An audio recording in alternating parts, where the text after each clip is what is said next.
Of course, the win ang Rocking Thursday afternoon together with the EB Babes, Tacky, Music Hero judges Hannah and Tuti, and Electric Guitar Hero Luis Galang. Oh, ha? Magpapakitang gilas na ang mga musikerong may angking galing sa pagtugtog. Ito na, ang Music Hero. Mga musikerong totoo. Hatid sa inyo ng O-Plus online store with free shipping. Shop online now. At ng Dunkin' Donuts.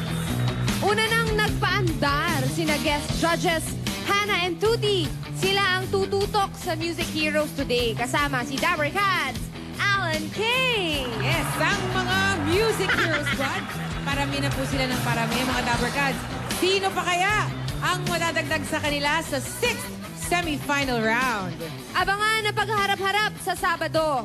Nina Zach Alcacid, Drum Zero mula sa Quezon City. Rosner Mabuti, Keyboards Hero ng Antipolo Rizal. At si Matt Conana ng Electric Guitar Hero ng Ibahay Aklan. Pero ngayong araw po, mga violin heroes naman ang magpapa-jamming sa atin. Alright, kilalanin na natin sila. Let's go! Here's our music hero number 1, violin hero ng Muntinlupa City, 16 years old, Jonas Apadilla.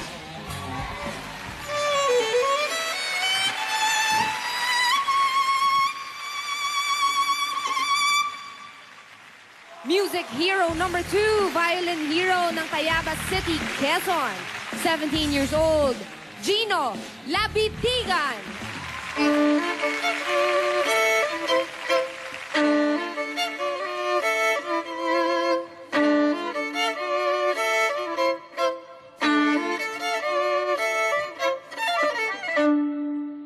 MJ. Ito na. Alam mo, napakaganda nga instrumento nito, Pauline. Correct. At napakahirap, ha? O yan, simulan natin with Jonas.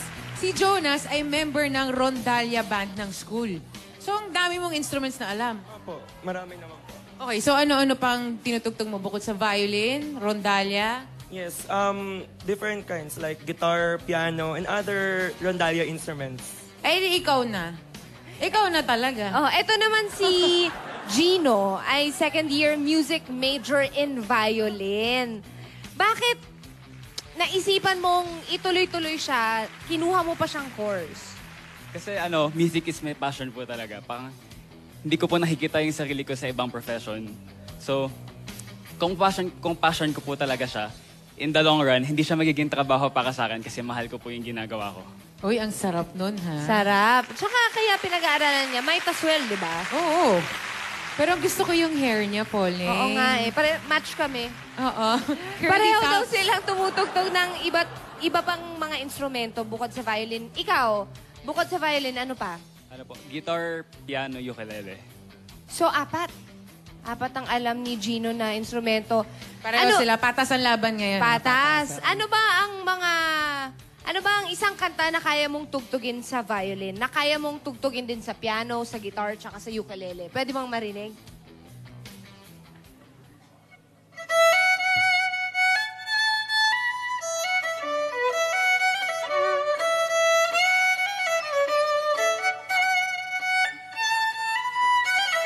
Let's do this one more time. Starships. Oh, Nicki eto naman. Minaj. Si Jonas naman, bukod sa Rondalia, may piano, may gitara, violin, o ano itong isang kanta na kaya mong tugtugin sa lahat ng yun? Sige, let's listen to it.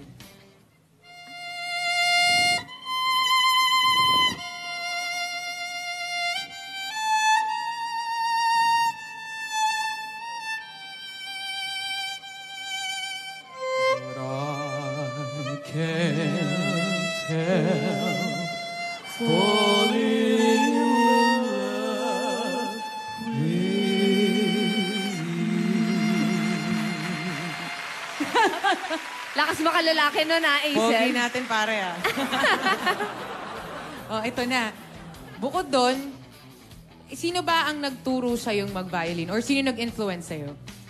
Yung nag-influence po sa akin talaga yung lola ko kasi mahilig siya sa mga mga magagandang tugtugin, lalo na po yung violin.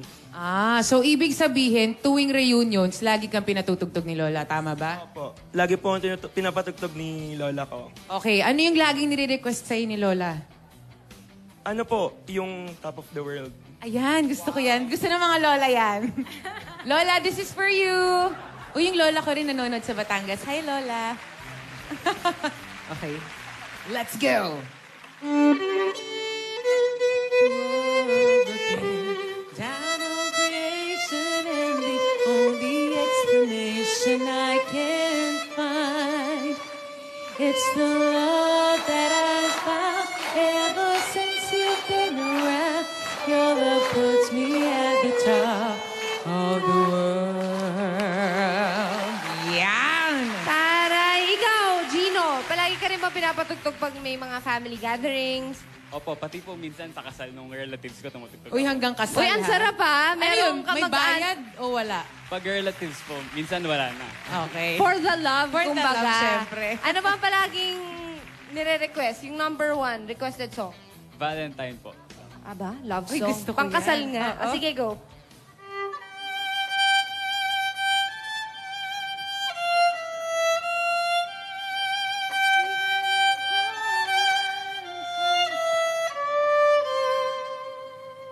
You would still until the end of time. You're all I need, my love, my Valentine. Oh. Tapos na. Okay, sorry. Nadala.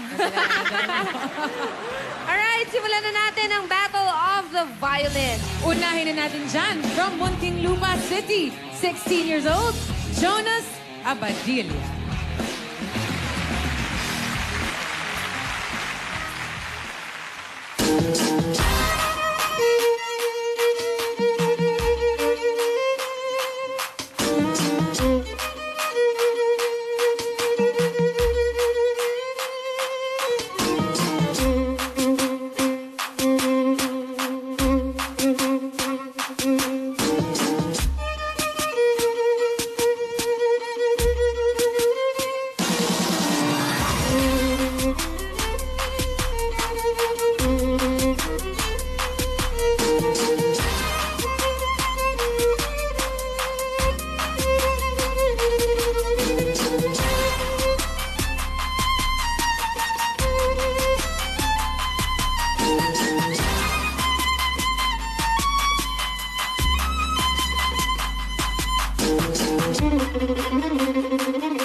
Our next hero is from Tayabas City, Quezon. 17 years old, Gino Lapitigan.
sa naririnig mo. Maganda pa yung mapapadala ka sa ganun. Galing. May stage presence. Yes. Tawagin. Malaman natin yan. Mula sa ating mga GIGS. Let's start with Miss Alan. Ako? Yes. Ang sarap talaga pakinggan ng violins, no? In fairness. Lalo pag nagsasabay silang dalawa, parang may nagsasegunda pa na parang, ay, ewan. Ang galing. Gusto ko lang yung mga showmanship ninyong dalawa. Yung isa kumbaga sa singer, balladeer. Yung isa, rocker. Very nice. Job well done, guys. Thanks, AK. Hannah. Hello, happy Thursday mga Dabber Cats. Pakifollow niyo naman po yung band ko sa Instagram at Session Road Music at sa Facebook, Session Road. Ayun, bumlaging talaga. Natuto na ako kay Tuti. Okay lang Natuto kay yan. Tuti eh. Kasalanan ni Tuti. We have yan. time. Go for it. Anyway, isa sa pinaka-importanting qualities ng isang musikero ay ang abilidad na makapag-communicate emotionally. So, para sa akin, this afternoon, na-hit yun eh. So, ramdam na ramdam ko yung presence nila pareho. So, nag-come across yun kasi feel na feel ko din. So, congratulations to both of you. Session Road, Thank you, Hannah. Sa Instagram, tsaka sa Twitter. Eto na. Ito, constituent ako nito. Oo nga, balita ko nga talaga. Si Konsehal pala ito. Konsehal Oo, Tuti. Konsehal Tuti. Ayun, hello sa lahat ng mga Dabber Cats. Six Cycle Mine, Cabuyao, Laguna. Hello, Makiling Lodge 72. Okay, Jonas and Gino, napakasarap kasi ng panahon ngayon dahil na-appreciate na ng modern na listener ang mga lumang instrumento tulad ng violin. Ini-incorporate na to sa pop music, sa rock music at kung saan-saan. Dati kasi mga album, marinig mo lang yan, violins kay Tchaikovsky, Beethoven, mga luma talaga. Pero ngayon na-appreciate. Bakit? Kasi may mga performers, may mga musikeron tulad nyo na binibigyan ng liwanag ang mga lumang instrumento tulad ng violin. May fusion, no? May fusion. Ipagpatuloy niyo lang yan. Good job. At nakikita ko naman sa skill nyo, medyo intermediate na kayo sa instrumento nyo. Kaya mapapunta na kayo sa pagka-master niyan. So, congratulations, guys. Ibig sabihin, nasa tamang daan na sila. Yes. Alright, thank you, judges. It's time to choose your music hero. At mamaya po, malalaman natin kung sino ang mag-uwi ng 30,000 pesos. Happy birthday, Jewel Cancho! Marami pa kayong dapat abangan sa pagbabalik